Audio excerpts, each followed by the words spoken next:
Hey everyone, this is Leanne, And this is Ramblin' Mike, the bubbling fool. and this is Unschooled History. We're doing something light and sweet this week, simply because of a lack of ability to stay up late last night to make sure everything got done because the upload date is a primary day in our state and we are election judges. And what's lighter and sweeter than a nice frosty glass of root beer? Yeah, and I'm trying to collect experiences. I'm trying to sample every root beer that's out there. Wish me luck. It's gonna be a while. Oh, yeah.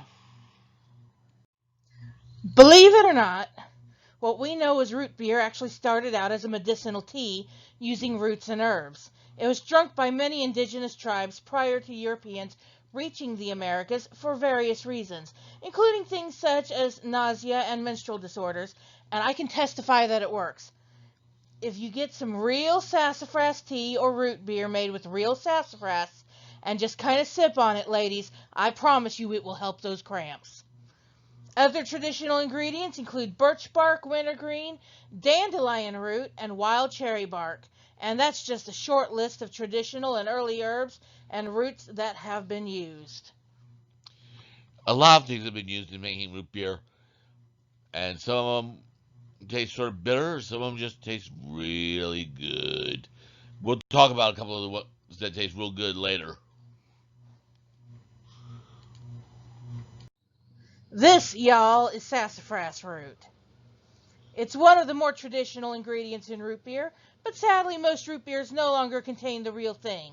This is because back in 1960, the FDA here in the US decided that saffrole, the chemical in sassafras that provides the flavor, is a carcinogen in rats. Yeah, I learned the truth. It's a case of the government being too careful because the two carcinogens found in rat urine, which was only present if the rats consumed the sassafras at high levels, by the way, was not present in human urine. In other words, it is only lightly hepatocarcinogenic at high levels and only in rats. The levels at which humans consume it is too low to truly be a problem. That comes from a 1977 study. The fact is that it's most likely actually banned because it is a major ingredient in MDMA, aka ecstasy. Yeah, unfortunately, because that made some really good root beer, but they've got to try to protect us. And honestly, I don't care about the street drug. For myself, I like the taste of real sassafras. That's why I like to dig up the root and boil it myself for tea. And then, of course, we've got good old Sneaky Snake goes dancing, giggling and a kissing. Sneaky Snake goes dancing, a giggling and a kissing. I don't like old Sneaky Snake, Snake. he He laughs laughs too too much, much, you you'll see. see. He goes wiggling through the grass, tickles his underneath. Oh, well, whatever. If you listen to the song by Tom T. Hall, Sneaky Snake steals root beer. Yes, Sneaky Snake likes root beer. Now, of course, Europeans had also been making their own sassafras based beverages since at least the 1600s, so it was only natural that they would take the techniques for those beverages, usually something akin to a small beer, which is beer with an alcohol content between 0.5 and 2.8%, and apply them to what the natives were drinking. The result would be a syrup, like the one pictured, that would then be added to water. There are plenty of recipes online for making your own root beer syrup if you want to try it. The traditional method is to make a syrup of water and molasses. Let it cool for 3 hours, then add the root ingredients and yeast. It is then bottled and left to ferment for 12 hours, after which it is strained and rebottled for secondary fermentation, resulting in a small beer of approximately 2% alcohol, though the recipe could certainly be modified to make a beverage with a higher alcoholic content. Hence why we've got alcoholic root beers out there, which we Har- don't go in hard root beers, which we don't really go into in this one. But yes, there are hard root beers like what what is that one called? Not Your Daddy's Root Beer or something like that? Not your dad's root beer. Or Not Your Father's Root Beer or something. I don't know. I don't pay much attention. Of course, there's root beer schnapps. Which is always good. Yeah, you're a fan of root beer schnapps, aren't you? Yeah. And I think there's a root beer flavored vodka out there, isn't there? I believe I saw one once. It wasn't one of the major brands. It was one of the other brands. But we are focusing in this episode on the soda. The first commercially available root beer was Hires Root Beer. This ad is from 1894. Interestingly, Charles Samuel Hires, who founded the company, didn't want to call it root beer. He was a teetotaler, like many of his time, and he just wanted to call it root tea, and he had no intention. In 1876, when he debuted it at the Philadelphia World's Fair, of giving it any other name. But when in Rome, you do as the Romans, and in Pennsylvania, the coal miners wouldn't have anything to do with it until he started marketing it as root beer. And of course, not all root beers are sassafras based. Here we see an ad for Barq's root beer. It is actually based on sarsaparilla. It is also the only caffeinated root beer. Next to it is a bottle of Sioux City sarsaparilla, and it tells us that the sarsaparilla soft drink is the granddaddy of all root beers. Although Sioux City has only been around since the 1980s, I believe. I'm not sure, but I believe so. This is one of their newer bottles that we have pictured. Back up until about 2010, they came in a glass bottle with no colorful label. It was entirely made of glass. And I remember when the only place I could get it was at Silver Dollar City. Do you remember that, hon? Yeah. And oh boy, it was a tradition in my family. I don't know about yours, but when I was a kid, the tradition in my family was we'd go to Silver Dollar City every summer, and on the way out, as we were passing through that last general store for last minute souvenirs, etc., candy buttons and a bottle of sarsaparilla every single time. No matter what else we might have bought, always a sheet of candy buttons and a bottle of Sioux City sarsaparilla. Me, I was always a root beer kid. I didn't go much for the sarsaparilla back then because it was unknown to me that well, but I hit the root beer. I've always been a root beer kid. And you've introduced me to several brands that I had never heard of. And you and I have tried some new things together ourselves. Yeah.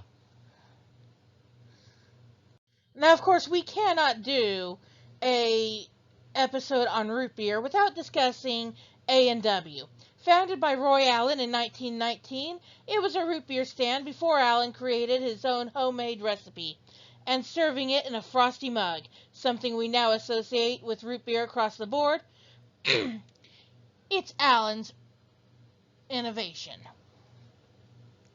Today, at all of their locations, A&W restaurants still serve both root beer and root beer floats in frosty mugs, and unlike the other sodas available, which come out of the same type of fountain as at any other restaurant, at an A&W root beer restaurant, you get your root beer refills pulling a draft handle like the one pictured on the right, and it comes out very, very cold. Suitable for the frosty mug that you've got to pour it into. Yes. And it's quite a memorable event. And they're becoming scarcer and scarcer, but it's memorable to go there and have a nice frosty draft root beer. Oh, it's been several years since we've been to one. Yeah. I think it's time that we take a road trip. Just to go find an A&W restaurant. Last time we went to one was in Kansas. Yeah. On a road trip of mine for a religious studies course. Their root beer and their cheese curds. Oh, yeah. Oh, I love their cheese curds. Speaking of root beer floats, the question is there. Who was the first person to decide to put ice cream in root beer? Also known as a black cow or a brown cow, depending on where you live, the first root beer float is credited to Frank J. Wisner, owner of Colorado's Cripple Creek Brewing Company. He is credited with making the first one on August 19th, 1893. You'd think that August 19th would be celebrated as Root Beer Float Day, but instead, that's actually August 6th. And if you're not an ice cream person but enjoy drinking ice cold milk, some dairies, such as Memory Lane in Forland, Missouri, make a delicious root beer flavored milk that is so creamy. It tastes just like A root beer float. just like it. Or if you are on the keto diet and you miss root beer floats, here's something that I got from one of my keto groups. Take some diet root beer, preferably some diet A&W is what this woman said, and pour in a bit of heavy whipping cream. Oh, she's right. It's great. Yes. Tastes just like a melted root beer float. And so does the root beer milk from Memory Lane. I love it. I've yet to find it anywhere outside of the Ozarks. Have you, honey? I haven't found it anywhere other than the Ozarks. I've been looking, but still no luck. Well, maybe one of these days we'll find it again. Oh, for those of you who like candy, IBC Root Beer makes a root beer float candy, which is really good. Yeah, that was really good. Root beer barrels and then root beer float candy. And I've heard of some people who make root beer cakes, root beer taffy, Mm-hmm. and I've even seen root beer fudge. Yes. So who knows? So now let's talk about some other beverages that fall into this category, which are root and or herb based, and so could be considered a type of root beer, but are not labeled as such. These include ginger beer, birch beer, and horehound beer. Horehound beer appears to be most popular in the southeastern United States, as well as in England and Australia. Bundaberg is a brand of root beer, ginger beer, etc. that comes out of Australia. And their bottles are very, very distinctive. And their ginger beer is pictured here. We cannot stand ginger beer, can we, honey? Unfortunately, no. It's too sharp for us. It's like... Their root beer even is a little sharp for me. Leanne here loves it, but well, the you don't... ginger beer I think I know why you don't like the Bundaberg root beer. It's because it has anise in it. And, of course, anise tastes like licorice. And you hate licorice. But Bundaberg is the only root beer I have found commercially available that uses real sassafras. And, oh, believe me, I have sipped on it more than once. It's a good splurge. And Hank's Birch Beer is the first birch beer I ever tried. It is the one that Michael introduced me to. which I in turn was introduced to by my friend Ralph. And neither of us have yet to try Horehound beer. I want to, though. Do you? Yeah. Yeah, we want to try it. But I love the slight wintergreen flavor in Hank's. Mm. And for some reason, it's just really, really good. Yeah. I found a really unique combination of birch beer and something else. I can't remember what it was. Was it chocolate? I think so. Maybe. I don't remember. I just know it was good.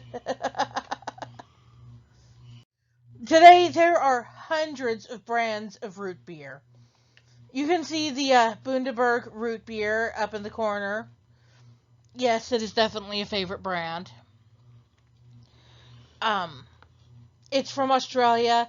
There are root beers in other countries as well, although it's definitely most popular here in the US. There are flavored root beers out there. The Flying Cauldron Butterscotch beer, which is a butterscotch flavored root beer, was actually originally called Leaky Cauldron Butterbeer, and it was meant to play off of the Harry Potter fandom, but there was a copyright issue, so they just changed it to the Flying Cauldron and called it butterscotch beer. And I really love it. If you've got a Lolly and Pops nearby, they carry it there, and you can probably find it on Amazon real easy. Um, the one next to it is the Fest Pecan Root Beer. Hmm. And I'm not a pecan fan. I don't like nuts. And yet somehow this is one of my favorite root beers. It really is. I didn't think I would like it, but I ended up loving it. You have cultural phenomenons like Route 66 being offer being honored with their own root beer. So it's Root Beer 66 is what it is. Pop culture icons like the Three Stooges, who Yes. Michael is a huge fan of. There's a root beer for the Kiss Army. And you'll notice some of these have the root beer store watermark at the bottom. That's where I discovered these pictures, and they're very reasonably priced. Hmm. You can buy root beer from them in quantities of 6, multiples of 6, because you can only get 6 packs because of the way they pack everything. And they even have a root beer of the month club. Yes. And I thought that's so cool. That is so cool. And they have different versions because you can get a 6 pack root beer of the month club where they're all the same root beer, or you can get a variety pack at the 6 pack level where you've got 6 different root beers each month and guaranteed no repeats for an entire year. And then they also have them at 12 pack. 12 pack levels. So, and it's really cool because you can do it for just 1 month, you can do it for 3 months, you can do it for any number of months. It doesn't matter. You just pay as you go, you know? And so I think that's really cool. So you have all these cultural icons. Even Chumlee from Pawn Stars has his own root beer. Yeah. And it's really not surprising when you consider that candy and such is one of his passions, Hmm. almost as much as shoes. I mean, the man owns more shoes than my editor, and that's saying something.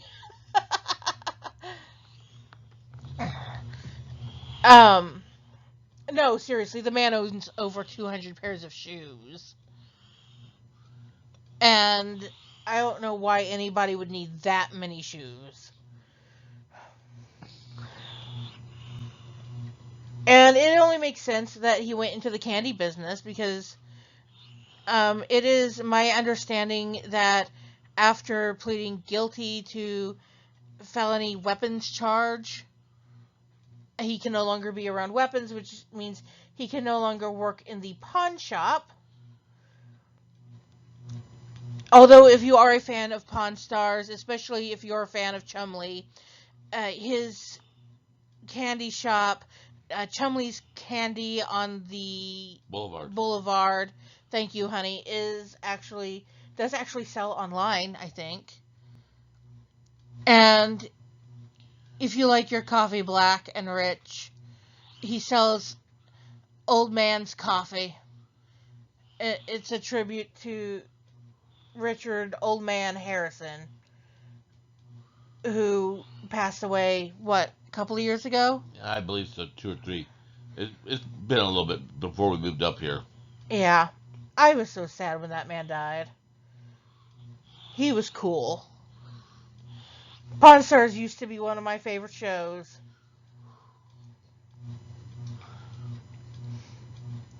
But, yeah, there's a wide variety of root beers out there. In the Philippines, they have a sassafras-based root beer Yeah. that Michael and I have drank. It's called Sarsi. Yeah. Some people call it a cola, but I've seen it listed as a root beer. So there is debate over what it officially is. But if you can get hold of some of it, it's also got a good amount of anise in it. Mm-hmm. Oh, it is so good. Other ingredients that you see a lot in root beer, vanilla. Yes. Vanilla is definitely common. It's in Virgil's. I know it's in Virgil's. Yeah. And I know it's in Mug. There are hundreds, and I mean hundreds of types of root beer out there. So, if you don't have a favorite yet, go around, taste some more. Find the different flavors wherever you can find them. I know there's multiple places here in Missouri where Michael and I can find all the different root beers that we like to try. And once we run out of root beer brands that we can get hold of here in Missouri, and especially along the Route 66 corridor, because we travel that corridor, the Route 66/I-44 corridor quite often.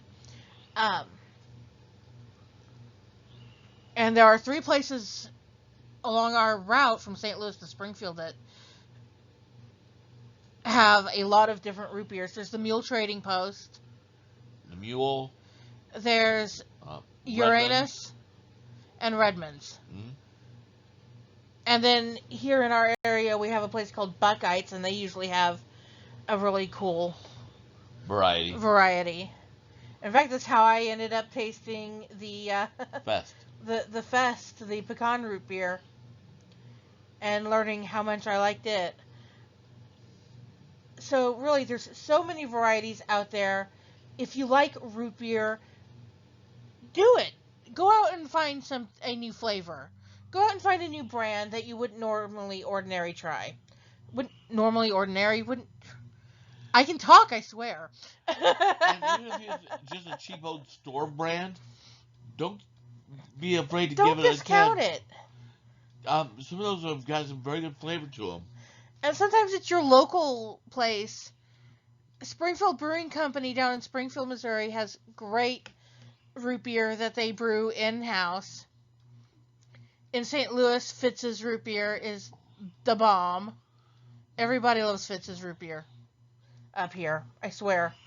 It is as St. Louis as toasted ravioli, the Cardinals, and gooey butter cake.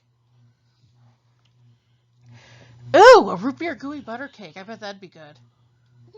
Possible. Purists, please don't send me hate mail. Gooey butter cake purists, please do not send me hate mail.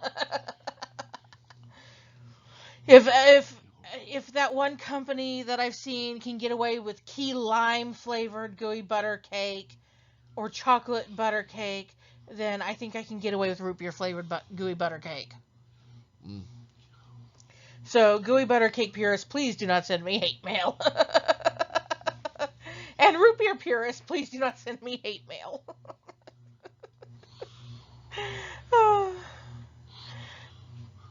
So, what's your favorite root beer, y'all? Go ahead, drop it in the comments. Got anything else you want to say? Drop it in the comments.